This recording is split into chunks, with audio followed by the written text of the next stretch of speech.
बाद में हम चलिए डन। ओके, पैसों का दशमांश यानी कि दशमांश 613 कानून है। 613 कानून मतलब व्यवस्था के लिए, और वो जो व्यवस्था के 613 कानून हैं वो दिए गए थे सिर्फ और सिर्फ इजरायलियों के लिए, यानी कि यहूदियों के लिए, जो मूसा के नियमों को मानते उनके लिए, जो कन्वर्ट जूइश हैं या फिर जूइश मत को एक्सेप्ट किए हैं उन लोगों के लिए हैं। लेकिन न्यू कवनेंट यशु के लहू के लिए जो न्यू कवनेंट आया है, जो कलीसिया जिसको कहते हैं, कलीसिया के ऊपर किसी प्रकार का दशमांश का नियम नहीं थोपना है। बहुत ध्यान से सुनिएगा। बाहर मार्केट में पास्टरों को खुश करने वाले यूट्यूबर पर भी कुछ प्रचारक आकर इस बात को उनको खुश करने के लिए, और याद रखो दशमांश वही सपोर्ट में आएगा या दशमांश की बात वही करेगा जो जिब्रिश बोलता है। एक नॉन जिब्रिश कभी भी तायत को सपोर्ट नहीं करेगा, क्योंकि इनकी आत्मा ही गलत है। और मैं आपको बता दूं कि जितने भी अपने चर्च के ऊपर 10% का टैग लगाकर, टैक्स लगाकर, टैग लगाकर ये जो कहते हैं ना कि आपको देना ही पड़ेगा परमेश्वर, एक मुंबई का वर्शिपर है, नाम नहीं लूंगा, अभी कुछ दिन पहले मैं वीडियो देख रहा था, कहता है कि जैसे आप सुबह दांत घसते हो, जो सिस्टम है, आप गाड़ी को हिंदुस्तान में आप जो है राइट पे चलाते हो, अदर कंट्रीज में आप लेफ्ट पे चलाते हो, सिस्टम है। हे पागल, किसका कनेक्शन कहां पे जोड़ रहा है? सिस्टम है। तो फिर मैं ये कहूंगा ना कि मूसा का बड़ा भाई हारून ने गाय का बछड़ा बनाकर, अगर मूसा ऊपर से नीचे नहीं आता तो वो क्या कहता कि ये सिस्टम है, तो तुम गाय के बछड़े को जो सोने का बछड़ा था उसकी वर्शिप करके बोल दोगे कि ये सिस्टम है। मतलब कुछ भी थोप देते हो। अरे भाई, वचन से मैच होना चाहिए। जीसस ने कभी तायत की बात नहीं करी, डंके की चोट पे बोलता हूं। पाकिस्तान का एक प्रीचर है, मैं नाम नहीं ले रहा हूं क्योंकि उसने अभी तक मेरा नाम नहीं लिया है, और याद रखिए जो भी मेरा नाम लेके वीडियो बनाता है, अगले कुछ ही हफ्तों के अंदर फिर उसका पोस्टमार्टम स्टार्ट हो जाएगा, ये याद रखिएगा। तो बी केयरफुल। हाँ, कुछ कुत्ते ऐसे भी हैं, कुछ ऐसे लोग भी हैं जिनको स्क्रिप्चर का कोई सेंस ही नहीं है। बीच में अभी सलोमी तुम भी सुनो, बीच में मेरे को एक आदमी ने कॉल किया, अन्य भाषा को लेकर कुछ बात किया था, हालांकि किसी और को किया था, उसकी हिम्मत नहीं हो गई, तो जब मैंने कॉल किया तो उसने काट दिया। मैंने उसको बोला जिसने फ़ोन काटा उसको दे दो। मैं आपको बताऊं, वो व्यक्ति आखिर तक मेरे सामने नहीं आया, लेकिन जो दूसरा बंदा है, मैंने उसको बोला भाई तेरे से भी बात कर लूंगा, लेकिन कम से कम तू है कौन ये तो बता। मैं किसी भी अहरे गहरे रास्ते पे चलते हुए आदमी से अपना टाइम वेस्ट नहीं करना चाहता हूं बात करते हुए। अगर किसी को पता ही नहीं है कि भाई बैट कैसे पकड़ते हैं, मैं उसको बॉलिंग क्यों डालूं? अरे वाह, अच्छा एग्जांपल है। कम से कम बैट पकड़ना तो सीख ले, उसके बाद तो बात करें। तो वापस कहना चाहता हूं, आप में से जितने भी लोग हैं, और ऐसे जैसे जिसने दांत का एग्जाम्पल दे दिया, बोलते हैं जैसे सुबह दांत घसते हैं ना, सिस्टम है। अभी हम बहुत सारा सिस्टम निकालेंगे फिर। अरे भाई, वो चीज को परमेश्वर के वचन से मैचअप होने दो, उसके बाद में आपका जो है आप अपना बात को रखिए ना। कहीं से उठाकर कुछ भी बोल देंगे। और याद रखो, कलीसिया किसकी है? यीशु की है। यीशु की कलीसिया में आप कोई भी नियम लागू नहीं कर सकते। Be careful. तो जिसके चलते जो पेटू सेवक है ना, आप देख लीजिए कैसा खा रहा है। हर महीने 10% के नाम पे चर्च को लूटना। कुछ लोग कहते हैं डैनियल भाई हम दशमांश देते हैं, इसमें आपको क्या तकलीफ है? अच्छा, मैंने कब कहा मुझे तकलीफ है? तकलीफ मुझे नहीं है, तकलीफ सिस्टम है जो परमेश्वर ने, जो तरीका परमेश्वर ने बनाया, जो नियम परमेश्वर ने बनाए हैं, जो वचन परमेश्वर ने रखे, जिसको हम बॉडी ऑफ क्राइस्ट कहते हैं, उसके अंदर अगर मैं हूं तो मेरे को तो दिक्कत होगी कि भाई तुम मसीह के वचनों को ऐसे तोड़ मरोड़ कर कैसे पेश कर रहे हो। तो जिसके चलते ये बातें मसीह के देह के लिए नहीं है। अब जिस दिन, अच्छा इसका नाम क्या है? इसका तो नाम ले सकता हूं, जो कि भारत के बाहर से क्रेफ्लो डॉलर एक आश्वेत व्यक्ति है जिसको आप लोग ने सुना भी होगा। वो कन्विंस हो गया कि तायत की टीचिंग गलत है। मैं चाहता हूं कि ऐसे सारे के सारे बात उनको अकल आ जाए। अच्छा, कोई लोग ये भी बोल रहे थे कि आपका जो, अगर हम तायत नहीं देंगे, मतलब दशमांश नहीं देंगे, तो चर्च का पास्टर अपना क्या बोलते हैं फैमिली कैसे चलाएगा, अपना घर कैसे चलाएगा, उनका जो भी रहन सहन है वो कैसे होगा? ए भैया, सबसे पहली बात, जब कोई प्रभु का दास परमेश्वर का काम करने के लिए उतरता है तो परमेश्वर उसको अगर बुलाता है तो खाना भी वही खिलाएगा। बहुत सीधी लाइन बोल रहा हूं क्योंकि मेरा तरीका बहुत अलग है। परमेश्वर के सेवक को परमेश्वर भीख मांगने नहीं लगवाता है। दे दो दे दो दे दो दे दो दे दो, ऐसा वाला भीख मंगाने नहीं लगाएगा।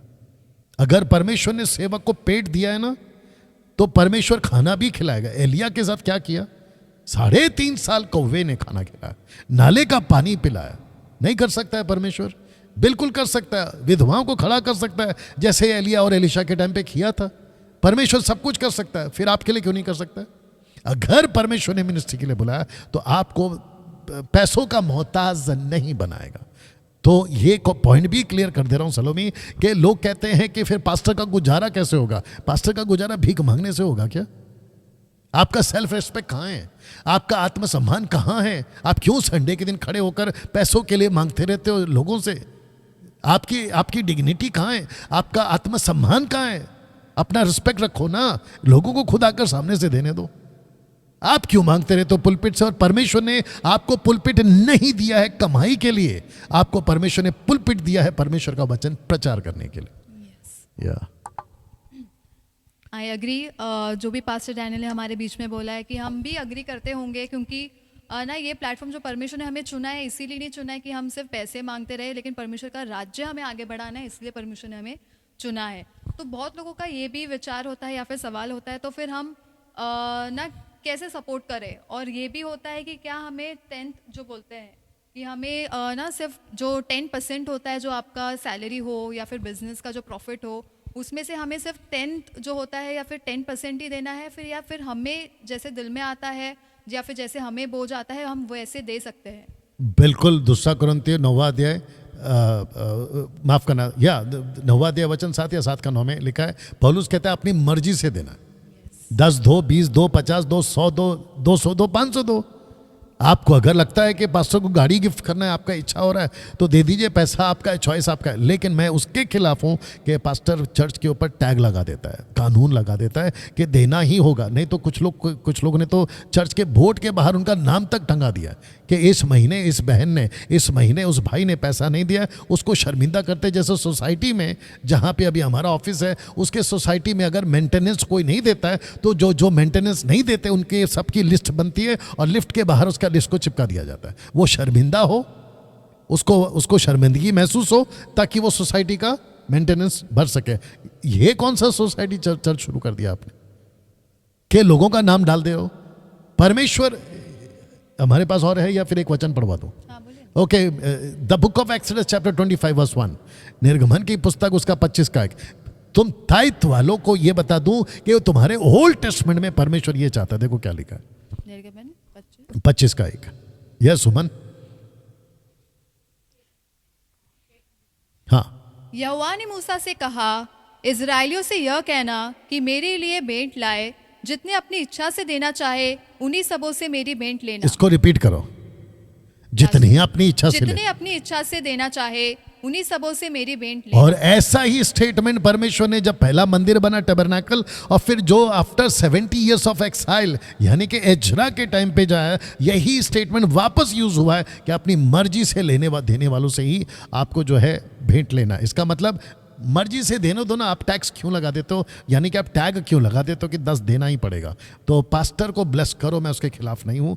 चर्च की मरम्मत के लिए पैसा दो, मैं उसके खिलाफ नहीं हूँ। और हमारे लोग भी देते हैं, और वो छोड़िए भाई, क्या कहते हैं, परमेश्वर के वचन में भी है, Acts chapter 4 verse 30, Acts chapter 4 verse 28 पढ़ना, 30 पढ़ना, सॉरी, एक्ट्स चैप्टर 4 का 28 से पढ़ लो, देखो क्या लिखा है।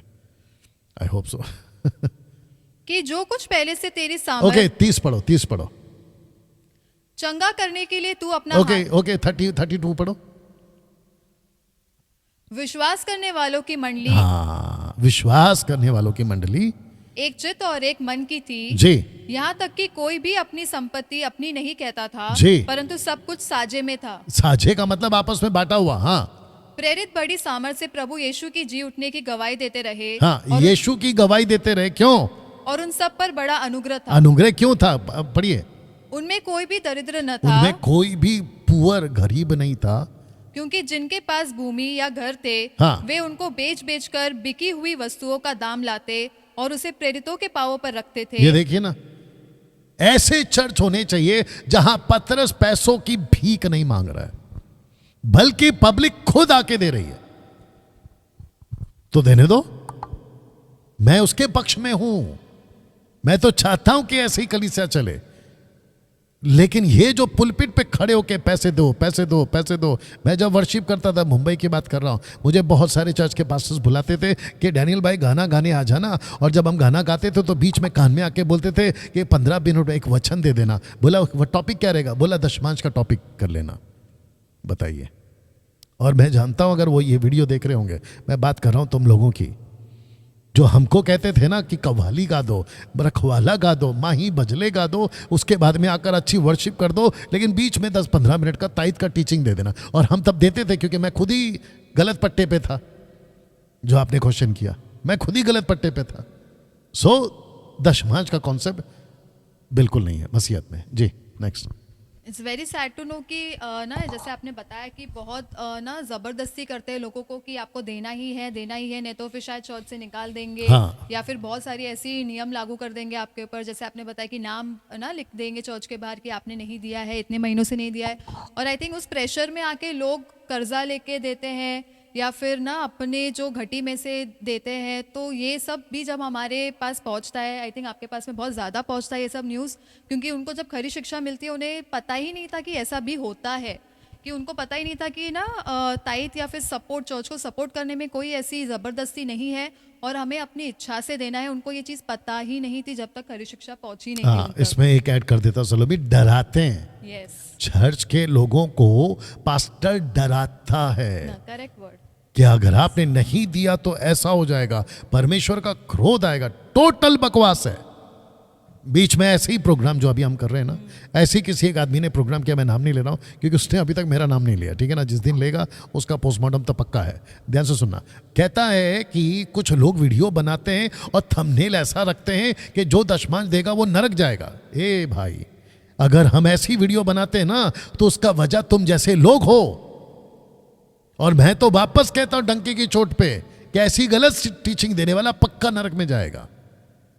तुम नहीं डराते हो चर्च के लोगों को कि अगर नहीं दिया तो श्राप आएगा? मुझे बाइबल से चैलेंज देता हूं, कम से कम तुमको तो 2 लाख का इनाम दे देता हूं अगर मुझे बाइबल से प्रूफ करके बता दो कि अन्य जाति और कलीसिया, यीशु की कलीसिया के ऊपर अगर ताइथ नहीं दिया तो खर्च आएगा। ऐसा निकाल के बता दो स्क्रिप्चर से, मैं 2 लाख रुपए इनाम तुमको दूंगा। बोलो चैलेंज एक्सेप्ट है? उठाकर ओल्ड टेस्टमेंट से नहीं दिखाना और आउट ऑफ स्क्रिप्चर तो बिल्कुल भी बात नहीं करना, कॉन्टेक्स्ट में बात करना। 2 लाख रुपए तुम्हारे। जी, आई थिंक ये मैसेज बहुत लाउड एंड क्लियर है सभी के लिए। तो मैं चाहूँगी कि सिर्फ पास्टर डैनियल को ही ना सुने, लेकिन आप आपकी स्टडी करें और देखें कि बाइबल में ऐसा कुछ लिखा है या नहीं। और सच में जैसे उन्होंने चैलेंज किया है तो आप सच में जाके देखें, पढ़े कि ना अगर वो इतनी डंके की चोट पे अगर चैलेंज करने के लिए रेडी है तो हम इतना समय निकाल सकते हैं कि ना ये ज़रूर देखें बाइबल में कि क्या ना बाइबल कहती है ताइथ को लेकर और दशमांश को लेकर, ताकि आपका जो बुद्धि है, परमेश्वर आपसे भी अलग बातें करता है।